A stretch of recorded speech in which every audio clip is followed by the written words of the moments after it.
Olá, meus amigos pesquisadores!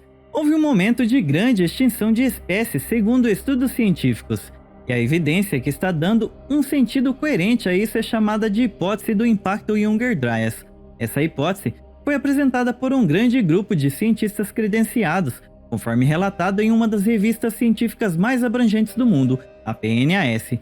Segundo as análises científicas, encontraram evidências que sugerem que a Terra foi atingida por vários fragmentos de um cometa. Se pressupõe que o cometa esteve à vista de muitos durante um longo período, o que provavelmente era uma presença visual espetacular. Mas até então, era só uma presença visual, pois não estava atingindo a Terra. No entanto, 12.800 anos atrás, quando o cometa começou a se fragmentar, a presença do caos pode ter se espalhado na Terra. As estimativas são de que 4 desses grandes fragmentos atingiram a calota de gelo norte-americana, e segundo as análises, o impacto teria criado tanto calor que ocasionou no derretimento de grandes áreas na calota de gelo norte-americana. O período Younger Dryas durou cerca de 1.200 anos ou 1.300 anos segundo algumas fontes, e baseando-se em 1.200 anos, ocorreu durante 12.800 a 1.600 anos atrás. Algo realmente estranho aconteceu após este período, pois a Terra esteve em um congelamento profundo e de repente, 11.600 anos atrás, ela pode ter recebido um segundo pulso maciço de água derretida no oceano mundialmente. Uma sugestão muito forte é que a Terra se cruzou novamente com o fluxo de detritos do mesmo cometa, o que acarretou em outros impactos 11.600 anos atrás.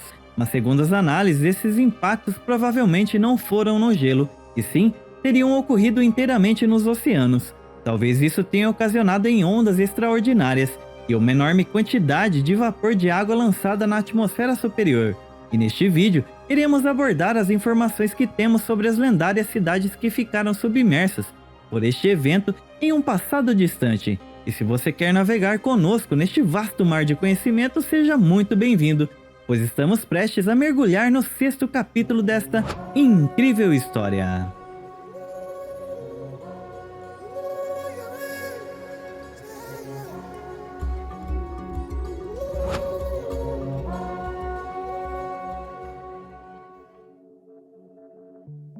É bastante intrigante que esta data, 11.600 anos atrás, é a data da fundação de Göbekli Tepe, e deve ser ainda mais intrigante que 11.600 anos atrás seja a data que Platão nos dá para a destruição e desaparecimento de Atlântida. Mas o que temos de Atlântida são pequenos vestígios, então, onde podemos encontrar mais evidências deste acontecimento no planeta? A inundação também afundou muitas outras áreas da arquitetura megalítica, como a linda pirâmide que vemos nos Açores na costa de Portugal. Também, ao redor da costa da Índia, a cidade subaquática de Dwarka, ou também no Japão. Em 1985, um mergulhador japonês chamado Kihachiro Arataki estava explorando o fundo do mar na costa do sul da ilha de Yonaguni-jima, a ilha mais ocidental do arquipélago de Ryukyu, no Japão. Arataki encontrou o que parecia ser as ruínas submersas de uma antiga pirâmide megalítica escalonada, semelhante aos zigurates construídos na antiga Suméria. E estas evidências que estão surgindo acabam desafiando a visão convencional. Na verdade, apenas alguns anos atrás, um pouco mais longe de Malta, no canal da Sicília, foi descoberto um megalito gigante deitado no fundo do oceano que poucos dão atenção. Esse pedaço de oceano foi coberto pela elevação do nível do mar há mais de 9.000 anos, o que o torna 3 a 4.000 anos mais antigo da data estabelecida para os monumentais templos da própria Ilha de Malta.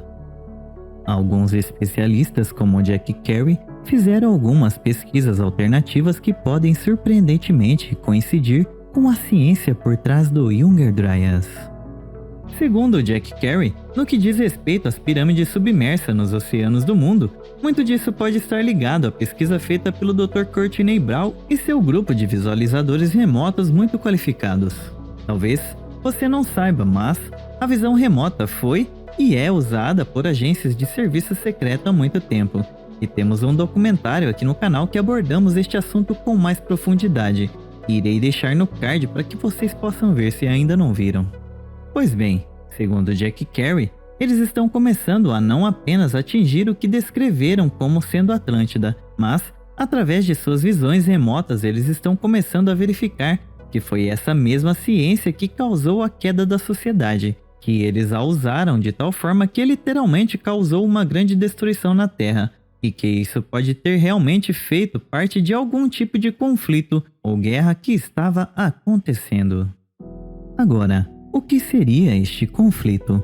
Que tipo de conflito o Dr. Courtney Brown e seus pesquisadores poderiam estar captando? Textos antigos do filósofo grego Platão explicam em detalhes a destruição da Atlântida por Zeus como vingança pela arrogância humana. Como punição por sua falência imoral, Zeus enviou uma bola de fogo para destruir as cidades aquáticas. De acordo com Platão, o primeiro rei da Atlântida também se chamava Atlas, mas esse Atlas era filho de Poseidon e da mortal Cleito. As obras de Eusébio e Diodoro também fornecem um relato Atlante de Atlas. Nesses relatos, o pai de Atlas era Urano, sua mãe era Gaia. Também o curador da coleção de Joseph Campbell traça alguns paralelos da história de Platão e uma história semelhante entre dois deuses sumérios em guerra. É muito possível que a história grega que encontramos em Platão sobre um continente perdido, a Atlântida, governada por Poseidon, o deus dos oceanos, tenha raízes anteriores, pois todos os contadores de história daquela época tomaram suas narrativas emprestado de outras histórias, e podemos entender que é chamado de sincrético o modo como as imagens e narrativas da informação se movem de uma cultura para outra. Particularmente, se eles estiverem relativamente próximos geograficamente, o que neste caso é verdade, com certeza Enki, o grande geneticista das tradições sumérias, poderia ter sido a figura de Poseidon, e o deus destruidor Zeus poderia ter suas raízes na tradição suméria. Isso não é apenas possível, é provável que Zeus seja o nome que conhecemos na tradição grega, que vem e pune o povo da Atlântida. Na versão acadiana posterior da história do dilúvio, registrada na epopeia de Gilgamesh, Enlil realmente causa o dilúvio, procurando aniquilar todos os seres vivos da Terra. Agora, como o povo Atlante poderia ter se tornado imoralmente falidos? Ou esta poderia ser outra interpretação de uma figura divina atacando os humanos por saberem demais? Onde poderia haver uma conexão entre a versão grega da Atlântida e os deuses sumérios? Segundo as análises do sumeriólogo Anton Parks, durante muito tempo foi pensado que Platão havia sido ensinado por sacerdotes egípcios que contaram detalhes sobre o texto de Edfu. Então, será que Platão tinha as cópias destes textos em mãos? Isso provavelmente nunca saberemos, mas há elementos muito semelhantes entre a versão de Platão da Atlântida e o texto egípcio de Edfu da Atlântida, e podemos entender, em poucas palavras, que Osíris pode ser considerado o deus sumério Enki, que fugiu da Mesopotâmia para ajudar a iniciar uma nova civilização. Segundo a doutrina de Enlil, Enki, na figura de Osíris, foge para a Atlântida e se estabelece em algumas ilhas do Oceano Atlântico. Este antigo território é mencionado em alguns textos funerários, como o livro egípcio dos mortos, e eles o chamam de Lamempta, que pode ser traduzido aproximadamente por coroa aquosa de Ptah. Ptah é um dos nomes de Osíris e também é o nome egípcio para Enki. Como todos os outros deuses, ele tinha muitos nomes diferentes. Entendemos que Ptah se estabelece em algumas ilhas e podemos identificar dados semelhantes ao dos escritos de Platão. Nas versões de Edfu da Atlântida, sempre há ataques das forças de Sete, e talvez Sete seria o nome egípcio para Enlil. Segundo os textos de Edfu, eles se estabeleceram no Egito, Marrocos, Açores e Ilhas Canárias.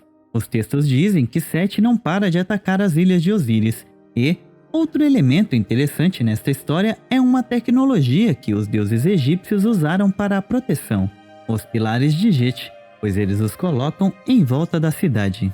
Aparentemente, alguns estão até na água. Os textos os chamam de flutuadores. Eles podem proteger a cidade e podemos entender em partes do texto que, graças à energia proveniente desses pilares, os egípcios podem controlar a água e criar paredes de água muito grossas para proteger a cidade. Muitas mitologias e lendas têm semelhanças, Então podemos entender que Osíris poderia realmente ser Poseidon ou Netuno, e Enlil, de certa forma, poderia ser Zeus. Estas conexões são encontradas em várias narrativas ancestrais. O que é interessante notar é que Poseidon é sempre retratado com um forcado, que mais tarde foi conectado com o forcado bíblico de Satanás pela Igreja Católica. Então, se Enki está conectado a esta interpretação, a destruição da Atlântida poderia ser a história da ira de Javé sobre a humanidade, que se tornou avançada após obter conhecimento. Anton Parks sugere que há uma conexão entre a versão científica do catolicismo e os textos egípcios. Segundo Anton Parks, a Atlântida egípcia deve ter durado tanto na história que faz parte da cultura egípcia, pois textos feudais mencionam isso com bastante frequência de fato. Outro fator analisado por Parks é que a Atlântida egípcia chamada Lamemptah corresponde ao oeste, e oeste também é onde se enterra os falecidos. Vemos que fica a ideia de que quando você vai em direção ao oeste, isto significa ir para onde teve muita perca de vida. Segundo Parks, na história egípcia, o falecimento de Osíris ocorre ao mesmo tempo que outro elemento muito singular que se passa no céu. É a queda do olho do Som, um corpo celeste descrito no texto de Edfu, que segundo Parks, trata-se da destruição de um planeta que estava entre Marte e Júpiter. Planeta que após sua destruição se tornou o cinturão de asteroides. Segundo Anton Parks, pode ser que este evento ocorreu simultaneamente com o fim da vida de Osíris, mas faço questão de explicar detalhadamente o que está nos textos. Se seguirmos o curso histórico traçado nos textos, Osíris teria morrido pouco antes ou durante o estouro da colina primordial e a chegada do Olho do Som, que é este planetoide devastador, encontrado nos textos do Templo de Edfu no Egito, que falamos anteriormente. Uma associação clara foi feita entre o fim da vida de Osíris e mais tarde seu corpo fragmentado, que talvez representem os bilhões de detritos que compõem os restos deste antigo Mug, planeta do relato sumério caldeu. Em seus livros, Anton Parks sustenta que o antigo satélite de Mug, sua lua ou seu filho, seria o planeta Vênus antes de ser colocado no local que o conhecemos hoje. Anton Parks compilou algumas lendas de todo o mundo que afirmam ou implicam que o planeta Vênus se moveu várias vezes no sistema solar antes de se estabilizar e causar problemas climáticos na Terra. É por isso que, por uma estranha e feliz coincidência, o planeta Vênus, a estrela da manhã, está associada a Horus e a todos os reis egípcios, sendo eles próprios uma imagem de Horus e, portanto, de Vênus no antigo pensamento egípcio. Segundo Parks, após a destruição de Mug, atual cinturão de asteroides, seu satélite Vênus foi ejetado de sua órbita e buscou se estabilizar no sistema solar, como no mito de Horus, nascido de seu pai Osíris, o qual lhe foi tirada a vida, buscando se impor e encontrar seu lugar em um mundo na guerra. O barulho que Vênus emitiu e os danos que causou criaram pânico entre os humanos e deuses. Conforme Anton Parks diz no livro Testamento da Virgem, Horus, em busca de recuperar os territórios perdidos de seu pai, bem como de sua legítima realeza, aproveitou as passagens de Vênus para atacar seus adversários, pois os deuses estavam desorganizados durante essas inundações. No texto, o chamado Neb-Heru, que é Horus, ficou furioso, assim como o planeta Vênus, vagando no sistema solar, que criou grandes danos em suas passagens. Mas não foi só Anton Parks que fez estas comparações, pois em 1950, Immanuel Velikovsky publicou um livro chamado Worlds in Collisions. Nesse livro, ele discute que Vênus foi ejetado de Júpiter como um cometa, e esse passado perto da Terra causando catástrofes que são mencionadas em várias mitologias ao redor do mundo. Agora, as traduções de Anton Parks do texto sumério poderiam explicar este exato momento da história humana e como ele se relaciona com o dilúvio. Depois deste evento no céu, Osíris perde sua vida. Segundo o texto, isso foi obra de Sete, o qual estamos relacionando com Enlil, que preparou seu ataque tanto na terra quanto no céu, pois ele queria muito fazer história e impactar significativamente a história. Segundo os textos, ele não admitiria ser derrotado pela tecnologia terrena. Vênus foi ejetado para dentro do sistema solar por milhares de anos antes de finalmente se colocar onde está hoje. E Enlil deve realmente ter desejado finalmente por fim a longa guerra que estava travando contra Enki, que estamos relacionando com Osíris. Mas, como a história nos conta este segundo evento que falamos anteriormente, felizmente para a história em geral, Osíris volta como Horus e a batalha pode recomeçar. Existem muitos outros elementos que explicam esses eventos e descrevem como Horus chega para destruir o mal do mundo a fim de vingar a morte de seu pai. Isso talvez explique este evento catastrófico semelhante que aconteceu ao mesmo tempo. Esses antigos textos sumérios poderiam estar explicando uma batalha pelo poder sobre a Terra e a destruição não só do planeta, mas no céu. Textos antigos sugerem que quem sobreviveu a esse cataclismo sobreviveu para contar a história no Egito. Um dos grupos sobreviventes da Atlântida foram os Shensu-Hor, seguidores de Horus. Eles foram os primeiros reis de um Egito pré-dinástico. Eles eram chamados de vermelhos, porque eram brancos com cabelos ruivos. A última passagem de Vênus está associada ao fim da Era dos Shensu, seguidores de Horus, e ao início da história registrada por volta de 3000 a.C. As análises de Anton Parks fazem-nos acreditar que Vênus se estabilizou por volta de 3114 a.C., no início do calendário maia. O que Anton Parks diz é que antes desta data, nenhuma civilização conseguia se estabelecer por causa das destruições durante cada uma das passagens de Vênus. Posteriormente, sabemos que Platão nos conta como esta história chegou a ele através de um ancestral de sua linhagem familiar, Solon, um famoso legislador grego que visitou o Egito por volta de 600 a.C. E nessa visita, ele encontrou sacerdotes egípcios, que lhe contaram a história de que houve uma alta civilização na antiguidade remota, que havia sido destruída em um cataclismo e submersa no fundo do mar, que havia sobreviventes e alguns desses sobreviventes vieram para o Egito e fundaram o que se tornaria a grande e poderosa civilização nas margens do rio Nilo no devido tempo. Mas e você? O que pensa sobre todas essas informações? Você sabia de tudo que falei neste vídeo?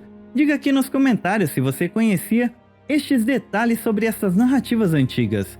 Não esqueça de deixar o like para que a plataforma lhe avise quando lançarmos o 7º e último capítulo da série Contato Secreto.